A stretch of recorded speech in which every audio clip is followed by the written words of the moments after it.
मुसलमान कभी भी हिंदुस्तान का बंटवारा नहीं चाहते थे।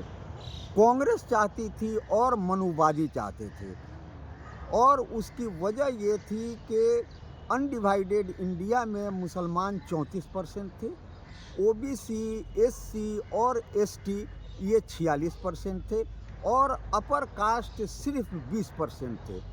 कांग्रेस और मनुवादी ये जानते थे कि अगर हिंदुस्तान डिवाइड नहीं हुआ तो ये 34% और जो 46% एससी, ओबीसी और एसटी हैं वो मिलकर गवर्नमेंट बनाएंगे, और ये गवर्नमेंट हमेशा इन्हीं की बनेगी और अपर कास्ट की गवर्नमेंट नहीं बन पाएगी।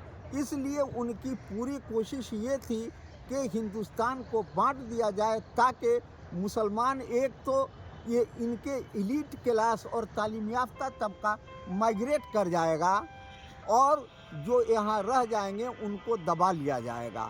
और यही वजह थी कि पार्टीशन के बाद हिंदुस्तान में सिर्फ 9% मुसलमान रह गए थे, और सबसे पहले दो कौमी नज़रिया पेश किया वीडी सावरकर ने, और उस पर कांग्रेस खामोश रही, मुसलमान उसकी मुखालफत करते रहे, यहाँ तक कि मुस्लिम लीग भी मुखालफत करती रही।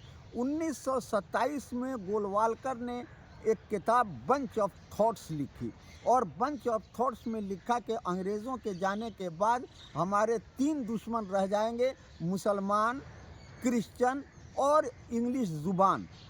1935 में उसी गोलवालकर ने एक और किताब लिखी, वी और आवर नेशन हु डिफाइंड, और उसमें भी उसने लिखा कि मुसलमान ये न सोचें कि उनको हिंदुओं के बराबर या मेजॉरिटी कम्युनिटी के बराबर कोई हक और रिजर्वेशन या किसी भी तरह की सहूलत मिलेगी, बल्कि उनको दूसरे दर्जे का शहरी बन के रहना पड़ेगा।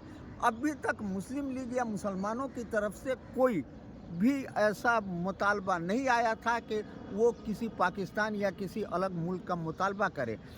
इससे ये बातें मुसलसल होती रही। तब 1940 23 मार्च को जिन्ना ने लाहौर के मुस्लिम लीग कन्वेंशन में पाकिस्तान का मुतालबा किया, लेकिन वो मुतालबा भी कोई अलग मुल्क का नहीं था, हिंदुस्तान के अंदर रहते हुए खुद मुख्तार इलाके का मुतालबा था।